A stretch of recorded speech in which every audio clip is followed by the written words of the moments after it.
Miami. What's going on, Charles? Oh my God. All right. So we have. He's on a boat. He's on a boat. And when you're on a boat, things go haywire. So great momentum in Chicago. Great momentum. Building brand story. Brand assets, focusing on strategy and positioning and being genuine. And I think so coming up in Miami is really budgeting and strategy, which for me is almost beginning with the end in mind. See a ton of emerging franchisors. No one has a set budget and we don't know how to deploy it. And if I could share, I spoke with an emerging franchisor reached out to me, and they've probably a franchisor 2 years now. And they said, Charles, we've been lurking in the background trying to find out what works. And we're now ready to start deploying capital. Wanted to get your advice. We spoke to a particular company, and it's going to be an investment of about $250,000 over the next 2 years. They make no guarantees or promises, but we feel good this could be something that works for us. And aside from the company or whatever, we're talking about $250,000. And my advice to them was, let's understand where this money's being deployed, what we should expect, how we can measure what success is or not, and how effective are these dollars being spent. So they're going to be coming to FranCamp, and I think it's great for them. But that's what Miami is going to be all about, which is how do we get effective? We differ a little on some things, you and I, Nick. I want guerrilla warfare, bootstrap strategies that are going to catapult the brand. And a lot of that came from our Chicago FranCamp where we talked about brand story. So now this is all about technical data and being precise for 2025. There's a brand that we still work with. I remember being in their conference room, and they have co-founders. One of the co-founders said, how much should we spend on FranDev? And I said, well, how many deals do you want? He goes, well, we want about 20 next year. I said, so if it were me, I would spend $500,000. He goes, $500,000? That's where the opening starts. And so would you spend $500,000 to get $3 million back? You would do it all day long. Every human being that could access that capital would. And so we pause there and we say, well, before we get into deploying of the budget, let's understand what the return on investment is after you spend $500,000. Now, it's got to work, though, and you need to watch indicators so that you know how to press down. You got to understand that buying a franchise is, I need the money, I need to be capitalized, and I need to be ready to buy, qualified and ready to buy. But it's the timing piece ends up being so critical. And so, all right, go spend $500,000 to get your 20 deals, put the measurements in place so that you know what is the indicator, whether it's working or not. Understand what the value of those 20 deals could be to your organization, and then continue to deploy.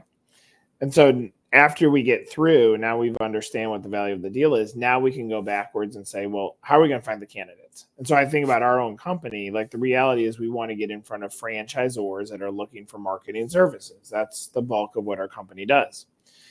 Now, if I go by Google ads, I can do it as specific as I think we can get, which is someone's Googling for franchise PR, or franchise marketing, or franchise lead generation, that we can intercept those and introduce them to mainland or to 1851. But the circle is so tight. And so this is where franchising starts getting difficult because now, okay, I've committed, I'll spend the $500,000. Now, where are my candidates? So we figure out the deal value. Now we start figuring out who's the persona that we're going after so that that persona can be who we're actually targeting through these ads. Now, and I'm oversimplifying this, but at the end of this, $500,000, okay, we know who our persona is, we understand what our deal value is, and we understand what kind of indicators we're going to look at. Now we go and put it to work. Sometimes we can't even spend $500,000. And so that's where like it actually brings down the cost per deal because you have to ramp up your spend to get the energy, the drumbeat, the noise, and then you almost decrease your spend once you figure out what your sweet spot is. So my objective when we're doing marketing for a brand is get to as quickly as possible what's our cost per deal going to be. That could be $100,000, it could be $1. And so once we understand some sort of viewpoint into what's the consistency of the cost per deal, now we can make a decision. So we've worked with brands where the drumbeat is very soft. We never take off because they don't want to put the money against it, even though the return on investment, should they get that deal, is tremendous. And so the drumbeat's too soft. And so eventually they say it's not working. And we're like, yeah, but you have to go back to some of these other things that we looked at. What I'm saying is to land the plane, sales is very complex. Budgeting is very complex because good cop, bad cop is saying go open up a unit corporately or invest it into franchise growth, use other people's capital. But because there's so much unknown in the sales process, it is very difficult to get comfortable with budgeting to actually win. And so now Miami, what we're going to do is we're going to walk through all of those things, because if we can guide the 60 brands that are going to be there to a finish line of feeling confident of here's what I'm going to spend in Q1. If I have successes, here's what I'll spend in Q2. If I have successes, here's Q3 and here's Q4. Now we can give them the tools in their own brain to get comfortable with the fact that they're going to spend thousands and thousands and thousands of dollars on franchise marketing for hopefully the return of millions and millions of dollars. That mindset's going to be key. And even for me, I'm reflecting as a business owner myself, right? Because it sounds so simplistic to say, Charles, what is the deal value? And will you spend X to generate Y? And of course, the answer is yes. But then, so the discipline, and this is what I love about FranCamp, because we're building those blocks. Because brand A could have $500,000 for a budget, and so can brand B. It may be effective for A. Brand B may get horrible return. And that may indicate other things, brand assets, and a bunch of other things. So the discipline of Miami's FranCamp is going to be, okay, in an ideal world, in a vacuum almost, what can and should this budget look like? And once we see and understand deal value, dollars spend, expectations, doesn't mean it's correct, but it means we have a working prototype and model. We could modify, we could introduce other elements. Maybe we'll recognize we want this deal value, but we don't have that budget. So we need to hustle on a bunch of other things or different strategies. So, and I see it as a business owner, as an entrepreneur. It's not even just franchisors, it's every business. In many ways, we think we've calibrated this planning and we haven't. And that's why I'm looking forward to Miami's FranCamp.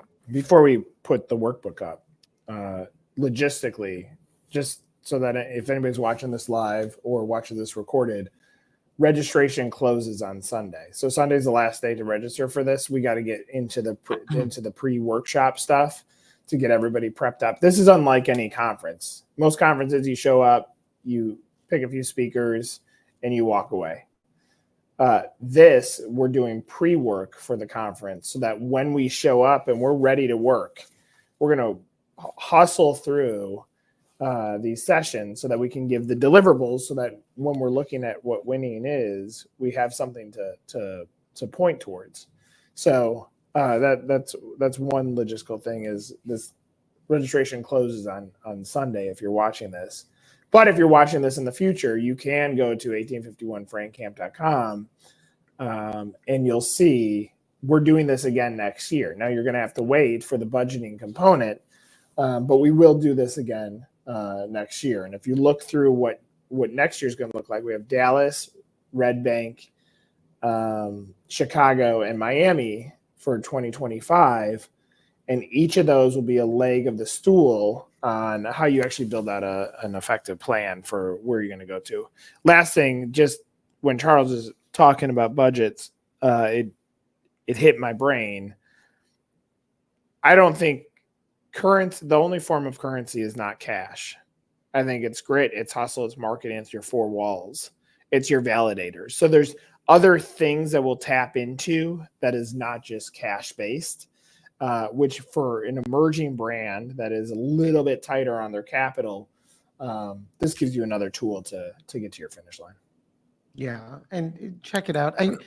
What I also love about what we're doing with FranCamp is you come to this conference, this boot camp, we're working on budgeting and strategy. Well, next year when we do it again, there'll be a level 2 group of franchisors when we're coming back and we're focusing on budgeting and strategy. So it's not like every year come to a conference or every quarter and be reintroduced to concepts that don't get implemented. And so, and to Nick's point, pre-camp workbooks are going to be going out. This is our some of the materials and workbook that brands are going to be diving into as we have that camp session together.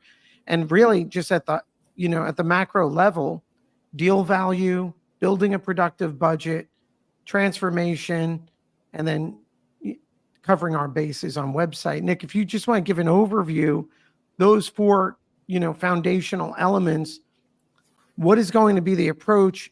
What's the goal, and what's a winning strategy that franchisors should be taking out of it when they leave FranCamp?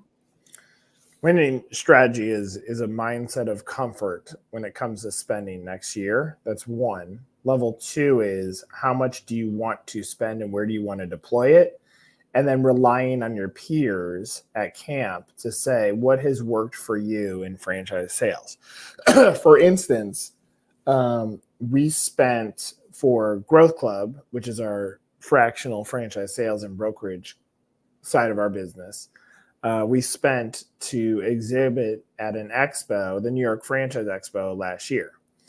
When I really reflect on the expo, what's interesting of an expo versus a digital campaign, I can feed up retargeting ads back to the click that I spent on. At an expo, it is so vital to capture the information of people, because knowing that there's a process to get to the finish line, and there is a race to the finish line, if we're going to keep them in our funnel, then our follow-up has to be really thorough.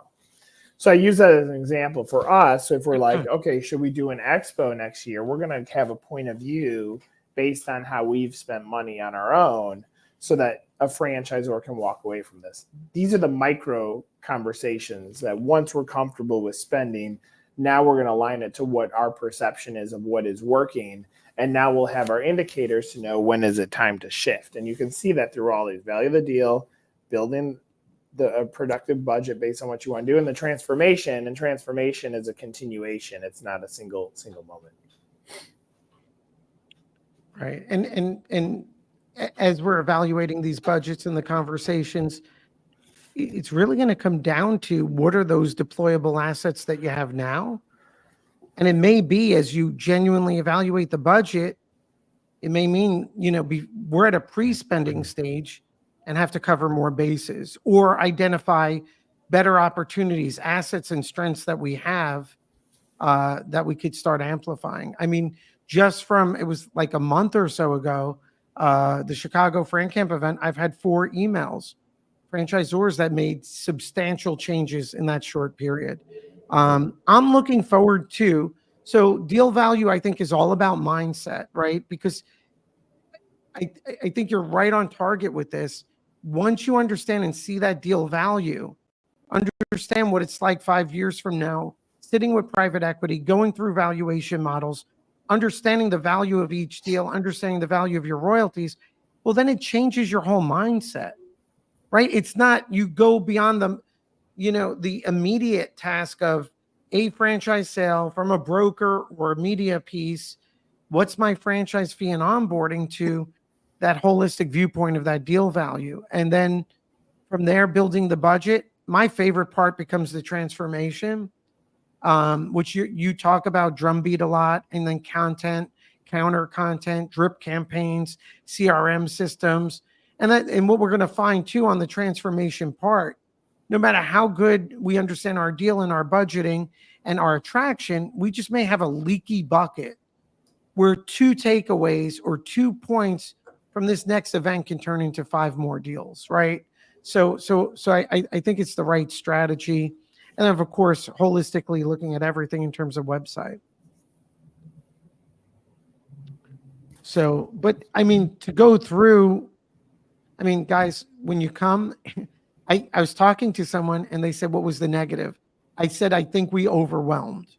I feel like in Chicago, everyone got clubbed over the head, but it was productive and everyone powered through it. And I feel good because today I saw a bunch of signups from people that came to Chicago.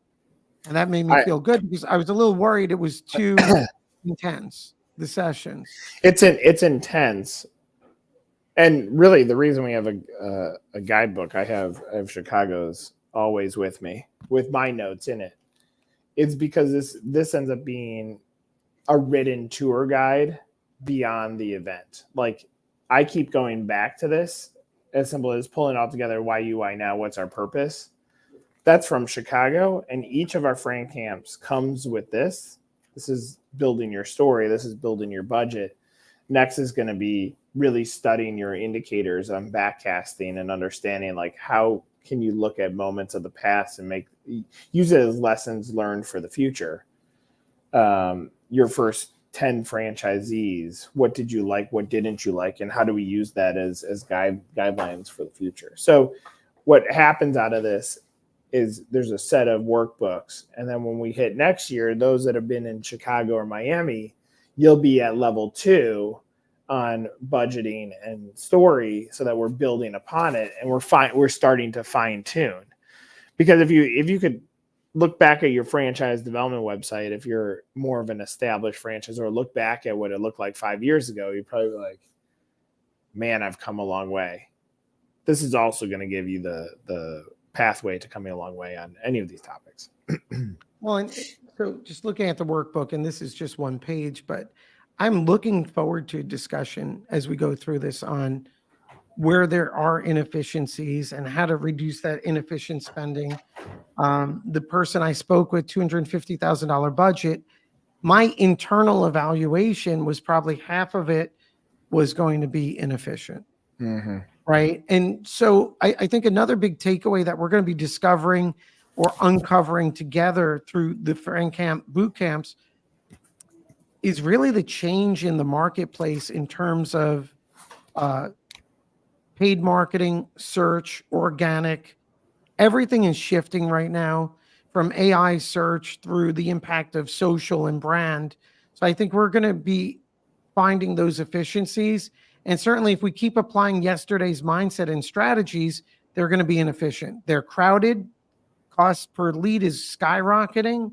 Whether you're a broker, whether you're a brand, no matter who you are, it's going up tremendously because everyone's mining or they're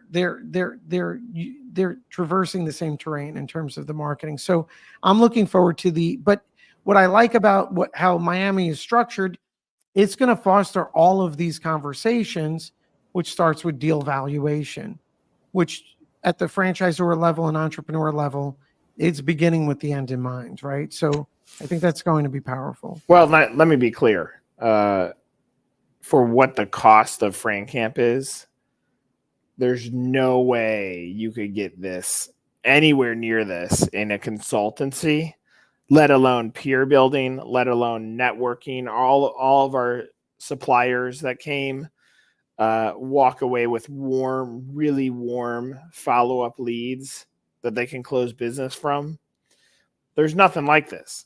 And we will be challenged to make sure nothing like this ever comes into our space as well, or we continue to innovate to make sure we're giving back tremendous value. Yeah, no, and it'll speak for itself. I mean, these workbooks, I think the branding workbook's worth $1 million. And it's something we're going to be focused on with our team also as we work through, calibrating our brand positioning.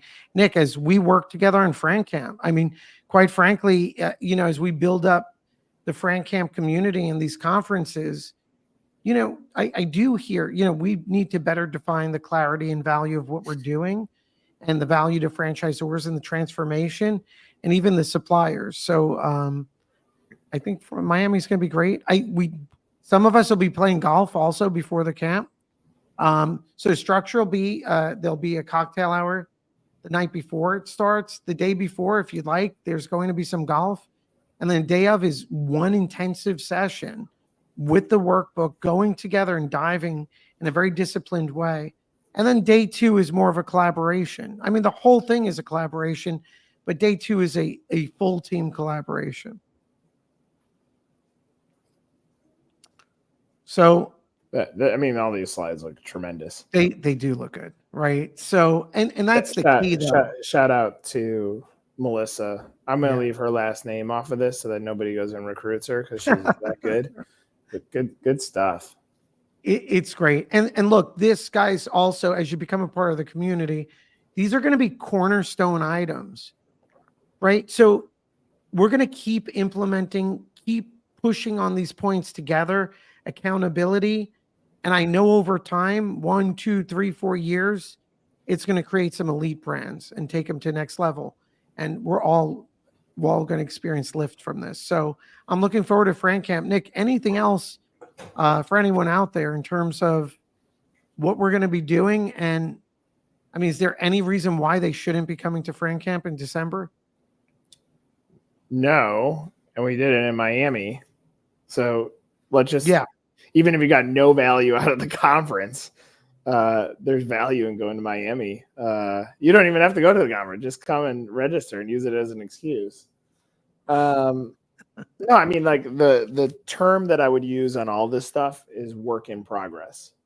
Meaning your brand's going to be a work in progress. FranCamp's a work in progress. We're working through deal value on this to make sure that we're giving value of the deal back to you for this workshop boot camp. No, there is no reason you shouldn't be here.